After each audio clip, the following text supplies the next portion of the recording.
viewers. This morning we are going to start a series of discussions around learning disabilities, which is brought to you by the Dyslexia Foundation. We're starting with the conversation around dyslexia, and we're going to, in this first edition, we're going to be talking about what is dyslexia and try to talk about the symptoms of dyslexia. Now, what is dyslexia, you may ask? For many of you, I know you've never heard about the word before, and this is the unfortunate thing about this situation. Dyslexia is one of the learning disabilities or learning disorders that affects people. When I say people, I mean consciously everyone who has gone to an educational system or who is going to an educational system.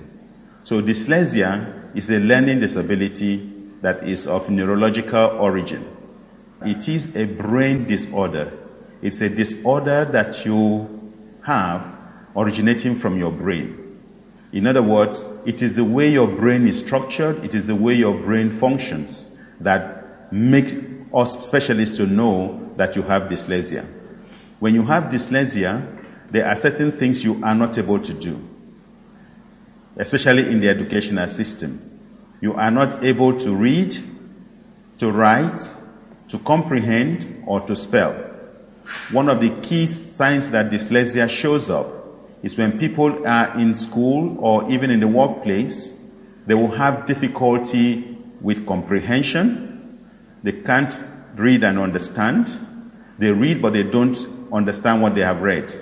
They have difficulties with spelling. Dyslexics generally would struggle with spellings, and so they would also struggle with writing. They would also struggle very often, not just with writing, but with also reading. Reading is a major characteristic of people who are dyslexic because they are unable to read.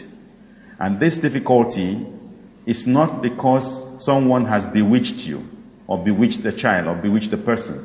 It is because of the composition of your brain. The way your brain functions is the cause of dyslexia. So in summary, when we talk about dyslexia, we are saying dyslexia is a brain condition that makes people generally unable to read, unable to spell, unable to comprehend, and unable to write. What that means is that sometimes you could write, but you will not be able to translate your thoughts into writing.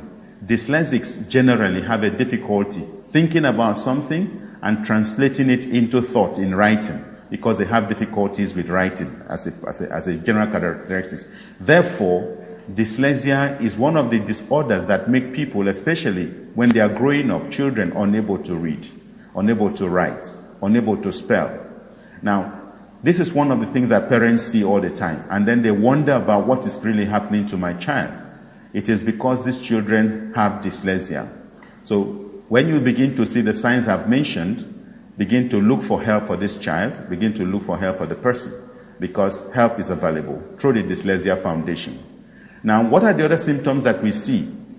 Now, it is not enough to see one or two of the symptoms I've mentioned, such as writing, reading, comprehension, and spelling, and then you jump into a conclusion that the child or the person is dyslexic. Dyslexia presents itself in over 37 characteristics, over 37 signs and symptoms. I would mention some of them, but despite the ones I'm mentioning now, they are not enough for you to see one or two signs in your child or in yourself and run to the conclusion or jump into the conclusion that you have dyslexia. Please, as I mentioned these signs, if you identify with any of them for yourself or for your child, please go seek professional help. Begin to seek help from people who know how to diagnose the situation. One thing I want you to be assured of is that dyslexia is not a disease.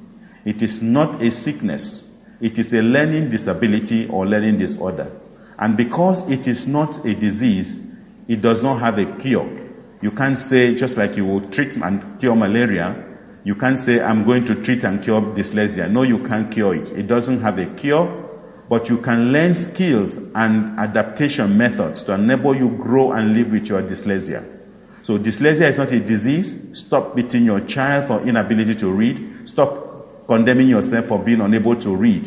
It is just because you have a condition, a learning disability, which can be corrected through training.